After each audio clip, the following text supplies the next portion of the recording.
अस्सलाम वालेकुम दोस्तों, welcome to my channel knowledge base. और आज मैं अपने इस चैनल पर जो वीडियो आपके लिए बना रहा हूँ ये है वर्डप्रेस की इंस्टॉलेशन से मुतालिक। हम एक कोर्स स्टार्ट किया हुआ है जिसका नाम है वेब डेवलपमेंट इन वर्डप्रेस। और ये इस कोर्स की सेकंड वीडियो है। फर्स्ट वीडियो में मैंने आपको सिखाया था कि आप ज़ैम्प सर्वर को अपने कंप्यूटर पर कैसे इंस्टॉल कर सकते हैं और अपने कंप्यूटर को लोकल होस्ट कैसे बना सकते हैं। आज की इस वीडियो में मैं आपको सिखाऊंगा कि हम ज़ैम्प सर्वर के अंदर एक ऐसा प्रोजेक्ट स्टार्ट करें जिसमें वर्डप्रेस को एज अ CMS इस्तेमाल करें। और इसके लिए हमें वर्डप्रेस को डाउनलोड करना होगा और हमें अपने प्रोजेक्ट के अंदर एक डेटाबेस बनाना होगा। तो चलिए स्टार्ट करते हैं। जैसे कि आप देख सकते हैं कि अभी हम गूगल क्रोम पर जा रहे हैं और गूगल क्रोम पर मैंने लिखा है google.com, जिसमें मैं वर्डप्रेस डाउनलोड टाइप करूँगा। यहाँ आप देखेंगे कि आपको wordpress.org की साइट पे फर्स्ट रिज़ल्ट जो आ रहा है, यहाँ पर डाउनलोड वर्डप्रेस का ऑप्शन मिलेगा। जब आप इसको क्लिक करेंगे तो जो download and install it yourself WordPress का ऑप्शन है, गेट वर्डप्रेस, ये वर्डप्रेस की ऑफिशियल साइट है। वहाँ से आप इसके वर्डप्रेस की लेटेस्ट वर्जन को, जो कि इस वक्त है 6.4.3, डाउनलोड कर लेंगे। मैंने ये ऑलरेडी अपने पास डाउनलोड करके रखा हुआ है टू सेव द टाइम, ताकि हम अपना टाइम सेव कर लें। इसके बाद आप लोगों ने क्या करना है, सबसे पहले आप लोगों ने अपने पास, जैसे कि ज़ैम्प हमने इंस्टॉल किया था, तो लोकल होस्ट ब्राउज़र में लिखना है और चेक करना है कि क्या ज़ैम्प चल रहा है या नहीं। अगर आपका ज़ैम्प पहले से एक्टिव नहीं है तो फिर सबसे पहले आपको ज़ैम्प एक्टिवेट करना है। तो जहां आपने ज़ैम्प रखा हुआ है सिस्टम में, आप स्टार्ट में ज़ैम्प लिखेंगे तो आपको ज़ैम्प कंट्रोल पैनल नज़र आएगा। आप ज़ैम्प कंट्रोल पैनल को क्लिक करें, ये इसका कंट्रोल पैनल खुल जाएगा। अब आपने इस कंट्रोल पैनल में दो चीज़ों को एक्टिवेट करना है, एक अपाची और एक माई-SQL। तो जब हम अपाची को स्टार्ट करेंगे तो अपाची एक पोर्ट को रिज़र्व करेगा 8443, और उसके बाद हम माई-SQL को स्टार्ट करेंगे तो माई-SQL भी एक पोर्ट को रिज़र्व करेगा। जब ये दोनों चीज़ें स्टार्ट हो जाएगी और हम दोबारा से लोकल होस्ट को रन करेंगे तो हम देख सकते हैं कि अब हमारा XAMPP Apache plus MariaDB PHP Perl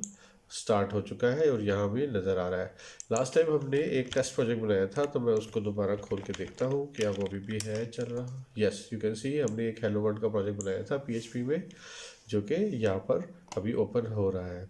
तो अब मैं आपको ले चलता हूँ ज़ैम्प डायरेक्टरी के अंदर। मेरे सिस्टम में सी मौजूद है, दिस PC सी ड्राइव में ज़ैम्प के फोल्डर में htdocs में हमने जाना है। यहाँ पर हमने एक टेस्ट प्रोजेक्ट ऑलरेडी बना रखा है। आज जो हम प्रोजेक्ट बना रहे हैं, चूँकि ये वर्डप्रेस से रिलेटेड है, तो हम यहाँ पर आज एक वर्डप्रेस का फोल्डर बनाते हैं। न्यू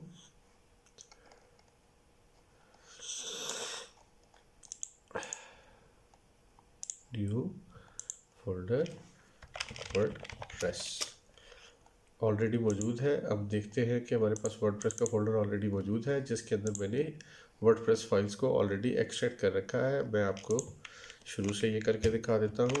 इसको हम डिलीट कर देते हैं और हम दोबारा से डाउनलोड्स के फोल्डर में से वर्डप्रेस का फोल्डर कॉपी कर लेते हैं या कट कर लेते हैं। कट ज़रा जल्दी हो जाएगा तो हम इसको कट कर लेते हैं। और अब हम जाएंगे दोबारा अपने सी ज़ैम्प एंड htdocs के फोल्डर के अंदर। htdocs के फोल्डर के अंदर चूँकि हमने अभी वर्डप्रेस का फोल्डर बनाया था जो ब्लैंक है, इस वक्त आप इसको देख सकते हैं। यहाँ हम वर्डप्रेस को पेस्ट कर लेंगे और उसके बाद हम इसकी फाइल्स को यहाँ एक्सट्रैक्ट कर लेंगे। तो दोस्तों आप देख सकते हैं कि वर्डप्रेस इंस्टॉलेशन एक्सट्रैक्शन स्टार्ट हो चुकी है। अभी ये मेरे सिस्टम पे एक्सट्रैक्ट होने में थोड़ा सा टाइम लगाएगा, जिस दौरान मैं आपको ये बात बताना चाहता हूँ कि वर्डप्रेस एक बहुत ही आसान CMS है, जिसके ज़रिए आप अपने किसी कारोबार के लिए, अपने किसी काम के लिए कोई वेबसाइट, कोई ब्लॉग वेबसाइट बना सकते हैं या अपने किसी क्लाइंट के लिए वेबसाइट बना सकते हैं जिससे आप अर्निंग कर सकते हैं। वर्डप्रेस बहुत तेज़ी से मशहूर होने वाला वेबसाइट डेवलपमेंट टूल है, जिसकी वजह से आप इंटरनेशनल क्लाइंट्स के साथ काम करके डॉलर्स में अर्निंग कर सकते हैं। अगर आप वर्डप्रेस को फुल फ्लैश सीखना चाहते हैं तो आप मेरी इस वीडियो को लाइक करें और सब्सक्राइब कर लें मेरे इस चैनल को, ताकि आप मज़ीद आने वाली इसी कोर्स से रिलेटेड वीडियोस को नोटिफिकेशन आपको मिल सके। अगर आपका कोई दोस्त इसमें इंटरेस्टेड है तो प्लीज़ ये वीडियोस आप अपने किसी दोस्त से भी शेयर कर लीजिए। अब जैसे कि आप देख सकते हैं कि अब हमारी 95% एक्सट्रैक्शन कंप्लीट हो चुकी है। तो जैसे ही ये फाइल्स हमारी यहाँ कंप्लीट हो जाएंगी तो हम वर्डप्रेस के फोल्डर में से फाइल्स को निकाल कर अपने मेन रूट फोल्डर पर रख लेंगे, क्योंकि जैसे कि मैं आपको दिखाता हूँ तो आपको साथ ही समझ आ जाएगी। ये फाइल्स हैं जो सारी की सारी वर्डप्रेस के लिए इस्तेमाल होती हैं, जिसमें 3 मेजर फोल्डर्स हैं, WP admin, WP content and WP includes.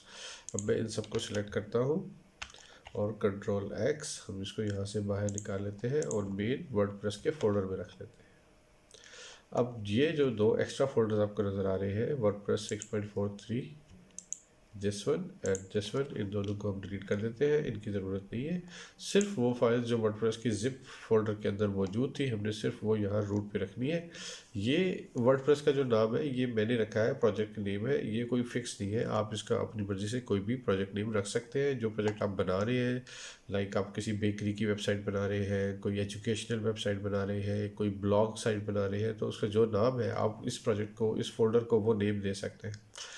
अब हम ये देखेंगे कि लोकल होस्ट पे ये वाला जो फोल्डर है ये कैसे एक्सेस होगा, या हमारी साइट लाइव कैसे चलेगी। तो अब हम देखते हैं लोकल होस्ट स्लैश वर्डप्रेस। आप देख सकते हैं कि यहाँ पर अब कॉन्फ़िगरेशन स्टार्ट हो रही है वर्डप्रेस के अंदर, WP एडमिन, और उसके अंदर एक फ़ाइल है setup-config.php। अब ये कॉन्फ़िगरेशन सेटअप स्टार्ट कर रहा है वर्डप्रेस। तो हम इस फाइल को चेक कर लेते हैं। वर्डप्रेस के अंदर मैं आपको दिखाता हूँ। वैसे तो इसका हमारी लर्निंग से कोई ख़ास ताल्लुक़ नहीं है, क्योंकि हम कोडिंग नहीं सीखेंगे इस सारे सीक्वेंस में, लेकिन फिर भी just to get you an exposure हमें WP एडमिन के अंदर सेटअप, मैं दोबारा देखता हूँ फोल्डर फाइल का नाम, setup-config की फ़ाइल ढूंढनी है। तो आप यहाँ पर S में setup-config की फ़ाइल, ये वाली फ़ाइल है जिसने आपकी कॉन्फ़िगरेशन स्टार्ट करनी है। अगर आप इसको खोलते हैं, ओपन करते हैं, तो ये फ़ाइल इस तरह से दिख रही है। इसके अंदर वर्डप्रेस का कोड लिखा हुआ है। बेसिकली ये सारा कोड PHP में होता है, क्योंकि वर्डप्रेस PHP में बनी हुई है। अगर आप PHP के कोड को पहले से अंडरस्टैंड करते हैं तो ये आपको ईजीली समझ आ रहा होगा, और अगर आप इसको अंडरस्टैंड नहीं करते तो कोई प्रॉब्लम की बात नहीं है। मैं एक और कोर्स बनाऊंगा जो सिर्फ और सिर्फ PHP को अंडरस्टैंड करने के लिए होगा, जिसमें PHP के बेसिक्स होंगे। तो आपको PHP की उस कोर्स में बहुत अच्छे से समझ आ जाएगी। लेकिन फ़िलहाल आपको वेबसाइट्स बनाने के लिए कोडिंग या PHP को सीखने की ज़रूरत नहीं है, क्योंकि वर्डप्रेस ये सारा काम आपके लिए करेगा। अब हम दोबारा चलते हैं अपने ब्राउज़र में, और यहाँ हम इंग्लिश की लैंग्वेज सेलेक्ट करते हैं। वर्डप्रेस आपको ऑप्शन देता है आप डिफरेंट लैंग्वेजेस में वर्डप्रेस का डैशबोर्ड इंस्टॉल कर सकते हैं। जब मैंने लैंग्वेज सेलेक्ट की और नेक्स्ट का बटन प्रेस किया, तो अब मुझे यहाँ पर वर्डप्रेस एक मैसेज दे रहा है, welcome to WordPress, before getting started you will need to know the following items. Number 1, आपको डेटाबेस नेम चाहिए, डेटाबेस यूज़र नेम चाहिए, database password and database host. ये 4 चीज़ें आपको लाजमी चाहिए। 5वीं चीज़ है टेबल प्रीफिक्स, ये डिफ़ॉल्ट होता है और हमें ज़रूरत नहीं पड़ती चेंज करने की। नॉर्मली हम इसको चेंज नहीं करते हैं, जब करते हैं तो मैं आपको बताऊंगा कि हमें कब और कहाँ इसकी ज़रूरत पड़ती है अपनी नेक्स्ट किसी वीडियो में। तो आज हम देखते हैं कि database name, database user name और पासवर्ड हमारे पास क्या है। तो सबसे पहले हमें एक डेटाबेस बनाना है। लेट्स सपोज हम कहते हैं local host, and local host में डेटाबेस बनाने के लिए हमें जाना है PHP बाय एडमिन के अंदर। PHP बाय एडमिन जो है ये MySQL डेटाबेस है। जब हम local host slash PHP my admin type करते हैं अपने ब्राउज़र में और जैम्प हमारा ऑन है, तो हम देख सकते हैं कि हमारा PHP बाय एडमिन ओपन हो जाता है। यहाँ डेटाबेस के अंदर ऑप्शन आ रहा है न्यू का। हम यहाँ पर एक न्यू डेटाबेस बनाते हैं, my WordPress DB। My WordPress DB, मैंने इस DB का नाम रखा है और मैं इसको क्रिएट कर देता हूँ। तो देख सकते हैं यहाँ पर माय वर्डप्रेस डीबी के नाम से एक डेटाबेस क्रिएट हो गया है। अब मैं एक टेक्स्ट फाइल खोल लेता हूँ ताकि आपको मैं इस टेक्स्ट फाइल के अंदर सारा बेहतर तरीके से दिखा सकूँ। यहाँ मैं एक न्यू फाइल बना लेता हूँ और इसमें मैं लिख देता हूँ database name my WordPress dB, और दूसरी चीज़ है पासवर्ड। तो वर्डप्रेस के लिए जो पासवर्ड है यानी PHP माय एडमिन का जो पासवर्ड है वो ब्लैंक होता है यानी empty, okay. End user name, जो डेटाबेस का यूज़र नेम होता है वो यहाँ रूट होता है। यानी वर्डप्रेस जब आप इंस्टॉल करने लगे हैं तो आपको PHP माय एडमिन के डेटाबेस का नाम, PHP माय एडमिन में जो DB है उसका यूज़र, ताकि उसमें ऑथेंटिकेशन हो जाए कि ये यूज़र है, और पासवर्ड, ये 3 चीज़ें आपको लाजमी चाहिए होती है। उसके बाद आपको एक और चीज़ चाहिए, दैट इज़ होस्ट। अगर हम इसको इस वाली फाइल को खोलें तो आपको यहाँ से क्लियर पिक्चर इसकी नज़र आ जाएगी कि आपको क्या क्या चाहिए।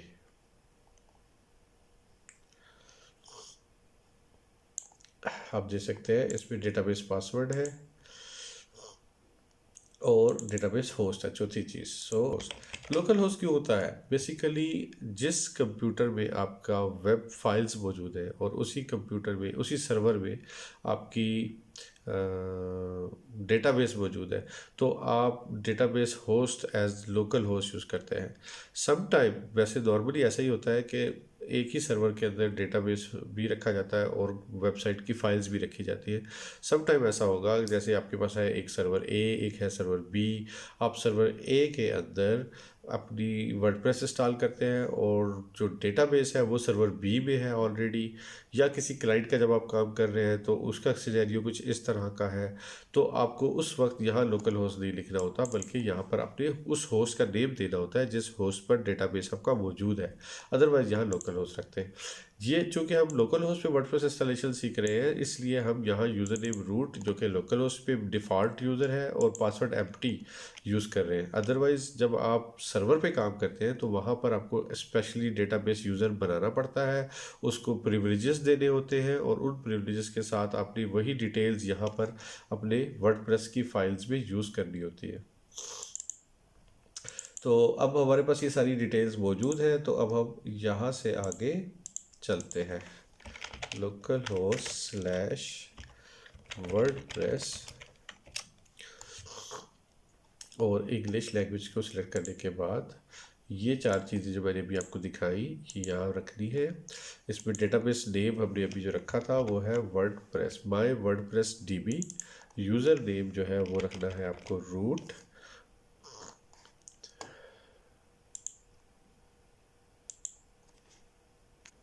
तो अब जैसे कि हमारे पास ये 4 चीज़ें मौजूद हैं, तो अब हम इसकी इंस्टॉलेशन स्टार्ट कर सकते हैं। तो यहाँ पर हमें डेटाबेस नेम देना है माय वर्डप्रेस डीबी। उसके बाद हमें यूज़र नेम रखना है रूट, जैसे मैंने अभी आपको थोड़ी देर पहले बताया, ये डिफ़ॉल्ट यूज़र नेम होता है। और पासवर्ड हमें देना है ब्लैंक, जो कि लोकल होस्ट पे जब आप इंस्टॉल करते हैं ज़ैम्प तो उसके डीबी का नाम रूट और उसका पासवर्ड ब्लैंक होता है। और टेबल प्रीफिक्स आप चाहें तो चेंज कर सकते हैं। फिलहाल हम इसको WP_ ही रखेंगे। अपनी नेक्स्ट किसी वीडियो में मैं इसको मोर डिटेल में चेंज करके आपको दिखाऊंगा।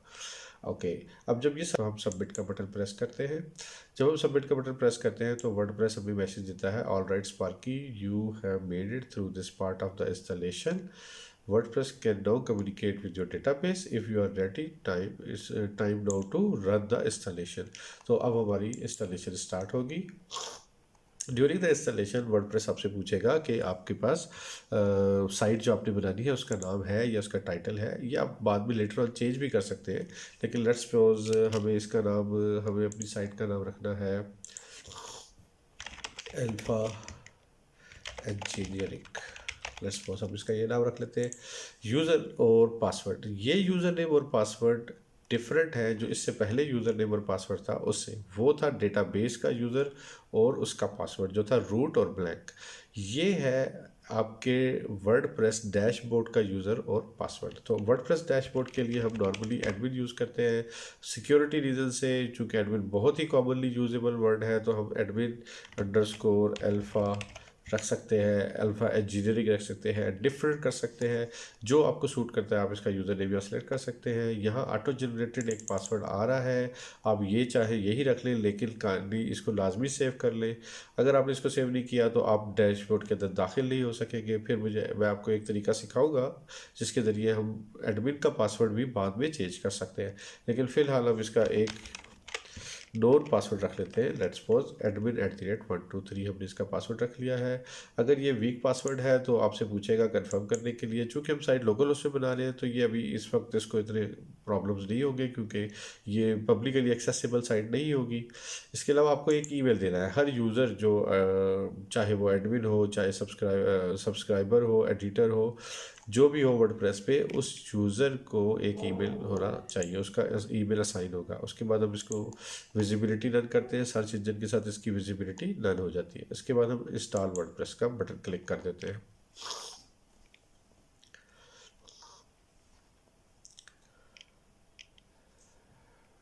ओके, अब आप देख सकते हैं there is a message success, और इसमें हमारा यूज़र नेम है admin_alpha एंड पासवर्ड है admin@123 मैंने यहाँ रखा है। अब हम ऐसा करते हैं कि हम इसको लॉगिन कर लेते हैं। अब हम देख सकते हैं कि ये पासवर्ड और ये यूज़र नेम और ये पासवर्ड हमारा यहाँ पर आ रहा है ऑलरेडी, क्योंकि मैंने उस वक्त इसको ब्राउज़र में सेव कर लिया था। अब मैं इसको रिमेंबर मी का बटन क्लिक करके लॉगिन कर लेता हूँ। अब जब मैं इसको लॉगिन करता हूँ तो ओ यस, हमारी वर्डप्रेस इंस्टॉल हो चुकी है। अब हमारे पास वर्डप्रेस का डैशबोर्ड आ गया है, और हम इस वर्डप्रेस के अंदर नेक्स्ट वीडियो में सारी के सारे आइटम्स को अंडरस्टैंड करेंगे, सीखेंगे, ताकि हम सही से समझ कर वर्डप्रेस के अंदर एक नई वेबसाइट बना सकें। Thank you very much for watching my video. Please please please मेरी वीडियो को सब्सक्राइब करें और अपने दोस्तों से शेयर करें, और आने वाली वीडियोस के लिए तैयार हो जाए, क्योंकि हम इंशाल्लाह बहुत जल्द एक नई थीम के साथ एक नई वर्डप्रेस वेबसाइट बनाने जा रहे हैं। Thank you very much for watching. अपना ख्याल रखें, अपने साथ जुड़े हुए लोगों का ख्याल रखें। बहुत शुक्रिया।